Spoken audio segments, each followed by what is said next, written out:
यहाँ के लॉसेस देखेंगे, यहाँ का operation and maintenance expenditure, salary expenditure सब देखेंगे। हमारे लॉसेस अभी भी रहेंगे क्योंकि हमारे यहाँ कंज्यूमर मीटरिंग अभी तक तकरीबन 50-55% ही हुआ है। Consumer metering about 45% of the consumers के पास अभी भी मीटर्स आई नहीं, क्योंकि हम फ्लैट मीटर के रेट में देते हैं। क्योंकि पूरी यहाँ की, मैंने पहले भी कहा कि AT&C लॉसेस सबसे ज़्यादा है, क्योंकि बिलिंग मीटर के अभाव में बिलिंग नहीं होती है, और फिल्परेजेस भी हैं, थेफ्ट भी हैं, इनएफिशिएंसी है, सिस्टमिक लॉसेस भी है, ट्रांसमिशन लॉसेस भी है, डिस्ट्रीब्यूशन लॉसेस भी है।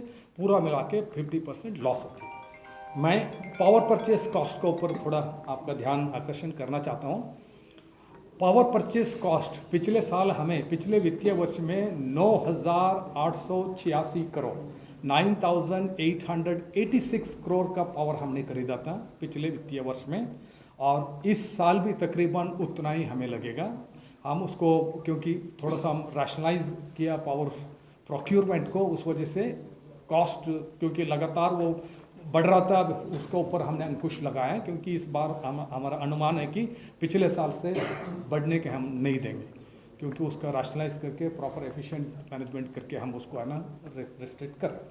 मैंने कहा कि 50% लॉसेस, उसका मतलब है तकरीबन 4,500 करोड़ का लॉसेस होता है, उसको बजटरी ग्रांट के द्वारा देना पड़ता है।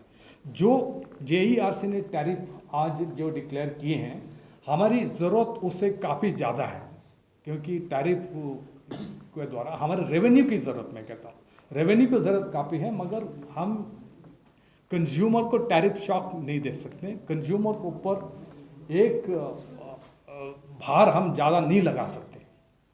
तो उसको JERC ने 15% बढ़ाने का, अक्रॉस द बोर्ड 15% बढ़ाने का उन्होंने निर्णय लिया है।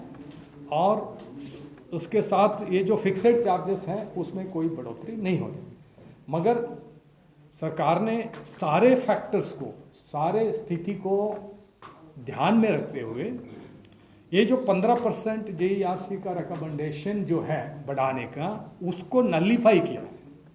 यानी हम पहले, यानी जो ये नया टैरिफ लागू होगा 1 दिसंबर के बाद, आज का दिन हम क्या करते हैं, जो टैरिफ का ऊपर 15% इलेक्ट्रिसिटी ड्यूटी लगाते हैं, इसको ED कहते हैं। ED ये टैक्स है, ये form of tax on electricity. साहब ने निर्णय लिया है कि इस ED को अबॉलिश करके 15% जो ED इलेक्ट्रिसिटी ड्यूटी को अबॉलिश करके, जो JERC ने 15% टैरिफ बढ़ाने का निर्णय लिया है उसको इक्वल किया जाए। यानी 15% टैरिफ बढ़ गया, 15% इलेक्ट्रिसिटी ड्यूटी को अबॉलिश किया गया, net impact nil, zero impact on the consumers. जो टैरिफ ऑर्डर में 15% बढ़ोतरी जो दिखाया, उसको सरकार ने 15% अपना जो इलेक्ट्रिसिटी ड्यूटी का रेवेन्यू को फोरगो करके नेट इम्पैक्ट कंज्यूमर के ऊपर कोई भी भार नहीं डाला।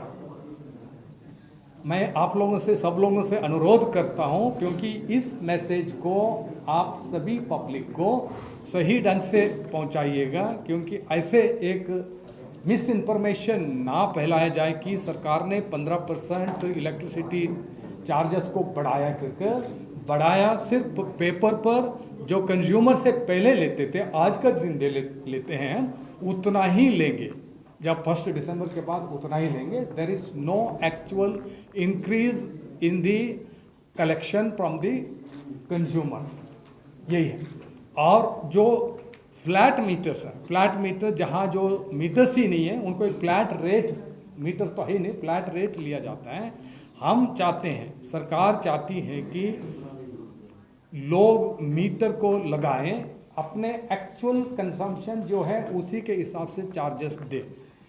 तो उसके लिए, उसको हम डिस्करेज करने के लिए, फ्लैट मीटर को डिस्करेज करने के लिए, क्योंकि हर कंज्यूमर के सामने ऑप्शन है, ये अपना मीटर खरीद के मीटर लगवाने का ऑप्शन है, कभी भी लगवा सकते हैं। हम उसको जो चार्जेस हैं, फ्लैट रेट की जो चार्जेस हैं, हमने 30% बढ़ाई, 30% बढ़ा के उनका ऊपर 15% की इलेक्ट्रिसिटी ड्यूटी तो उसको हटा दिया। यानी इसका मतलब यह मात्र 15% फ्लैट रेट कंज्यूमर को बढ़ाया है। फ्लैट रेट कंज्यूमर के पास ऑप्शन है, वो भी मीटर लगा के जो एक्चुअल रेट है उसी को अवेल कर सकता है, उसमें कोई ग्रीवेंसेस नहीं होनी चाहिए। हमारा मकसद यह है कि फ्लैट रेट को हम डिस्करेज करना चाहते हैं कंज्यूमर मीटर लगा, क्योंकि ये